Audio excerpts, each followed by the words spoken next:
Ajde, kada je prošli video već tako dobro prošao, trebao bih malo da nastavim s ovim. Specijal za 5000 još uvijek kasni, jer ne znam kakvu top listu bih trebao da napravim. Tako da mi je ovo bilo lakše. Zaključili smo sa prethodnim videom da je ovaj kanal ultra u trenutnom vremenu propao, tako da je bolje da ga ne gledam u stanju u kojem se sad nalazi. Također očekujem da će neko reći da prvo pljujem pa hvalim, ali tako ovaj kanal funkcioniše, jer sigurno neću samo da govorim dobre stvari, jer bih onda ispao kao svaki generic youtuber na Balkanu koji između svega reklamira i parizer. Pošto ne znam toliko o crtačima koji nisu anime i pošto sam većinu stvari gledao pre 200 godina, ova lista će biti delom subjektivna, a delom i objektivna. Možda se desi da zaboravim neki naslov, ali valjda neću. Također će lista funkcionisati tako, ako ja nisam gledao taj određen naslov, onda ga ne mogu staviti u listu i također oni crteni za koje nisam bio siguran da li su uopšte bili na ovom kanalu. Ima bar 10 do 20 naslova za koje sam se dvomio da li su sa Happy-a, Ultra ili Kanal D-a, tako da ću njih morati da izostavim.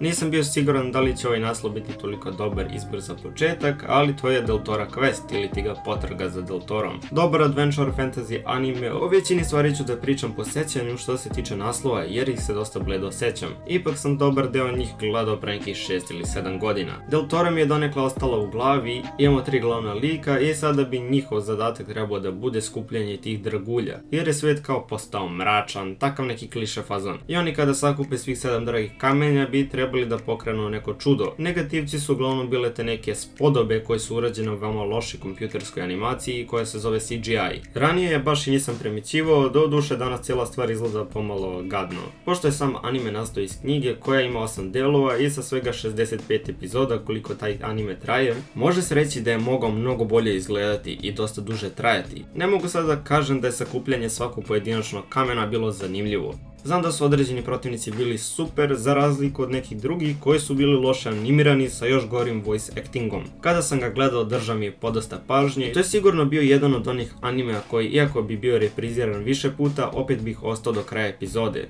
Mislim, tada da, sada nisam lud da gledam ove abominacije od kojih je stari Jorik lepši. Povrh toga, avanturistički deo je odrađen jako dobro zbog samog world buildinga i postavke cijele stvari za koje je zaslužan originalni materijal, to jest knjige. Sljedeći bi bio galaktički fudbal, jedan od boljih francuskih crtača sa veoma originalnom pričom. Ne znam da li je ranije bilo ikakvih pokušaja dovođenja fudbala u svemir sa nerealnim kršenjem zakona fizike. Tako da je galaktički fudbal, ako isključimo poređenje sa japanskim crtačima, onda je sigurno legendaran. Mi imamo ceo taj sistem u kome su te nadljudske sposobnosti zabranjene svuda, osim ako ste u profesionalnom fudbalskom meču. Svaki član tima koji dolazi sa zemlje je ok određen lik, možda je poneki izostavljen, ali stvar varira od nekih koji su minimalno određeni do onih koji sadrže sudbinu univerzuma. Dobro, sad ga malo pretera iskreno. Interesantno su predstavljene ostale rase koje jesu fuj vanzemaljci, ali opet to ne menja to da je svaka drugačija, ima drugačije fizičke mogućnosti kao i drugačiju verziju tog fluksa, kako se već to zove. U početku je radnja bila okrenuta samo kao utakmicama, dok kasnije imamo 2 do 3 radnje koje se dešavaju u istom trenutku i van i unutar meča. Ne znam do koliko epizoda je dogurao sam crtani jer ga nisam gledao cijelog. Jedino čujem da kvalitet možda opada tokom kasnijih epizoda, pitaj Boga. Naravno svud u crtanom imate neke rasizam i diskriminacija, prvobitno na osnovu rase koje ste ili prosto ako ste čamuga bežite odavde. Sljedeći crtani koliko sam voleo isto toliko i nisam. Glupo zvuči znam, ali ajde da počnemo s objašnjenjem. Pričamo o Johnny Testu, veoma cool epizodičnoj komediji koja od te uvodne špice koju godinu dana nisam mogao da skontam jer je tekst išao prebrzo do najluđe stvari ikada. Od tih kanadsko-američkih crtača ovaj se sigurno dokazao najviše iz više razloga. Cijelog plota se baš i ne sjećam jer je ovo epizodičan crtani gde se radnja po svakoj novoj epizodi promeni. Najlakše ga je zapamtiti kao crtani gde starije sestre maltene drogiraju mlađeg brata, dok on sav nadrogiran sa brdo smrtnih i bolesnih simptoma hara svetom i sprda se sa svojim kerom koji ume da priča. Ne mora značiti da će stvar ovako uvijek ići, ali u 90% slučaja je tako. Ovaj naslov mi se pomalo smučio. Razlog tome su bile konstantne reprize, jer je ovaj crtan izlazio 2 do 3 godine bez pauze. Dok trepneš okom, oni pređu sve epizode i puste ih iz početka. Najvjerojatnije bih se sad setio da mi pustiš bilo koju epizodu. Trebali su samo nerfovati te reprize i bilo bi sve super. Normalno ovdje nije kriv sam crtani, pre bi krivio sam kanal koji insistirao na njegovom puštanju toliko puta. Iako me smorio u nekom trenutku, to ne menja činjenicu da je crtani bio presmešan, sa dosta dobrim i upečatljivim likovima, iako nisu dobili nikakvu dozu tog karakternog razvoja jer je ovo epizodičan crtač. Naredni izbor će vam se dosta svidjeti jer je to Yu-Gi-Oh 5DS, iako ga ja zovem 5D ceo život, zašto ne znam. Uvijek se setim ljudi koji su iz nekog određenog razloga zamrzeli Yu-Gi-Oh baš zbog ovog dela. Zapravo 5DS je najbolji deo cijele ove franšize bez pogovora. Postoji dosta analize i kritika koje potvrđuju ovo. Da ovo jeste deo koji je smanjio čar Yu-Gi-Oh uvođenjem svih tih stvari poput turbo duela i ti motori sa svim tim kartama, meračima brzine i tako dalje. Deo vezan za samu igru Yu-Gi-Oh je shit određen u većini delova. Jer sam Duel Monsters krši sva živa pravila, čak izmišlja nova. GX je donekle ispoštovao igru dok 5DS dodaje vozila neke vrste. Nemam šta ovdje previše da objašnjavam, Yu-Gi-Oh ko Yu-Gi-Oh. Priča ovog dela se dosta izdvaja po kvalitetu od prethodnih naslova, sami likovi također su bolje određeni. Ne pričamo samo o glavnom liku ovdje, već u dobrom delu sporednih likova koji se u nekom trenutku promene u zavisnosti od ishoda duela recimo. Peti naslov o kojem ćemo pričati će biti baš ovaj za koji mogu tvrditi da ga se skoro niko ne sjeća. Razlog zbog kog ovo mislim je taj da sam ga se ja tek setio sada kada sam trebao da radim ovaj video. Kontam da je razlogom meh, ali reč je o jednom francuskom crtaču, Lovci na zmajeve.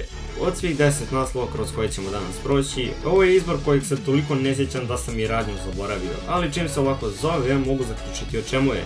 Sjećam se veoma dobrih glavnih likova koji se izdvajaju po svojim karakteristikama. Radi se o toj dvojci koji love zmajeve za pare. Glavni likovi su teška sirotinja koji svaki dan obilaze neko novo ostrvo u potrazi za plenom, gledajući nekog doderu za pare. Uvijek će mi biti zanimljiva ta leteća ostrva kao i ceo taj svijet. Da se bolje sjećam cijele stvari i nekih specifičnih momenata, ovo bi potencijalno moglo da bude na vrhu. Jer opet ne znajući puno o njemu, opet bih ga ovdje stavio jer mi u memoriji ostao kao veoma kvalitetan crtani. Stigli smo do pola ove liste sa tim da ću ostatak stvari pomalo ubrzati jer su svi sljedeći dobro poznati naslovi. Kodli oko, nekom će sigurno biti čudno da ovako rano čuje za ovaj crtani u videu, ali verujte mi, konkurencija je dosta jaka. Ne mogu sad izmišljati za ovaj crtani, svi živi znamo šta je ovo. Srednjoškolci u internatu koji spasavaju svijet od nekog super kompjutera, tačnije super virusa. Kodli oko, iako je uglavnom epizodičan sa istim šablonskim dijelom epizode, gdje se prvih 5 minuta ništa ne dešava dok se do 10. minute epizode nađu transportovani u taj do jaja svijet u kojem ubiju čudovišta da bi deaktivirali toranj. Dok jedan deo tima radi to, drugi mora da beži od smrtnih opasnosti koji im prete. To je veći deo ovog crtača, naravno imaju neke određene epizode u kojima se priča nastavlja, ali to bi bila svaka 5. epizoda. Što se tiče developmenta likova, nje iako i ima, ona će biti fokusirana samo na glavne likove, jer svaki put kada se vreme vrati unazad, svi osim njih izgube sećanja u tom danu koji ide iz početka, tako da je njime donekle zabranjeno da se promene. Jedino od čega može patiti ovaj naslov je ta repetitivnost i predvidljivost. Ostalo je dobra priča sa wow dizajnovima unutar igre. Isto bih se dvoumio sljedećim izborom jer ne znam da li je bilo na ovom kanalu uopšte, ili je možda bio na više televizije odjednom pa me to zbunilo. Riječ je o zmajevoj kugli. Trenutno sam u fazi blagog rivočenja cijele stvari, tako da možete skontati šta se u buduće sprema. Za taj Dragon Ball Z nemam toliko negativnih stvari da kažem trenutno, osim toga što se sjećam da su borbe trajale beskonačno. Morali smo čekati do 20 epizoda, to je 20 dana, da bi se konačno vidjelo da li je Goku pobedio, iako je ishod bio očigledan kasnije. Ne želim posvetiti sada toliko vremena Dragon Ballu, neka nam za sada ostane kao dojajata bačina sa puno prejakih likova. Sljedeći crtani na listi i najbolji francuski crtani je ubedljivo Wakfu, kao jedan od najboljih naslova koji se puštao na Ultri.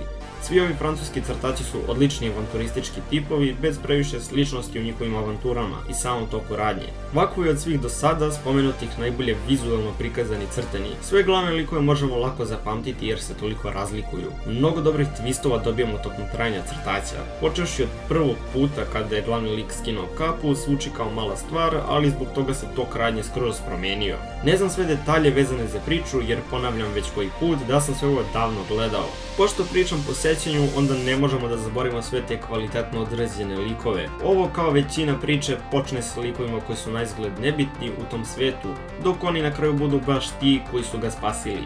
Još samo su dva crtača ostala koji ću spomenuti. Jedan od tih će biti vam očigledan izbor, to je naravno Naruto, o kojem ne želim ništa da kažem jer na kanalu imate brojne analize o ovom animeu i njegovim likovima. Pre prvog mjesta bih trebao da kažem par naslova koji su zamalo ušli u listu, kao i oni popularni koji nisu bili ni blizu. Ima ih brda, ali ajde da kažem da su najbliži bili Mar, Keroro, Liga Super Zloća i CGI Iron Man crtani. Imam osjećaj kao da sam nešto zaboravio, ali dobro. Prvi i najbolji naslov naslovu na Ultri bio Death Note. Većina ga se ne sjeća da je uopšte bio na ovom kanalu jer se emitovao u kasnim noćnim satima sa sve titlovima koje tada nisam umeo da čitam. Nije sada neka perfekcija od naslova u pitanju, ali brate mili, ko ne zna za Death Note. Od svih crtača na ovom kanalu emitovanih, Death Note je jedini koji bi bio obavezan da se pogleda. Čisto da biste spoznali kako je anime više od tuče jakih likova sa pola mozga. Rekao sam da nije baš 10 od 10 što je istina, to ne mijenja činjenicu da se ovaj anime ne sme propustiti, koji je prosto napravljen da se pogleda za dan dva. Radnja za sve one koji su slabije upućeni u anime, tada lik nađe svesku koji upiše nečije ime i ta osoba umre. Glavni lik zatim koristi tu svesku na najluđe načine sve dok ga policija lovi sa najboljim svetskim detektivom. Da dobijem taj Death Note, ja kopnuo bih ono iz isto. Nećemo ipak o tome. Pokušao sam skratiti ovu cijelu priču, ali ona opet ispada ovako dugačka. Ako ste se pak naljutili nečime što je u videu rečeno, razmislite opet da li ćete me smarati, jer vam je potencijalno omiljeno parče piksela određeno. Nemojte da me smarate previše oko toga, plus. I također zašto neki određeni crtani nije na listi. To je to za danas, lista nije sad baš najbolja moguća zbog mog slabog sećanja, ali sam prilično zadovoljan sa tim kako je ispala. To je to od mene, a mi se čujemo u narednom videu. Pozdrav!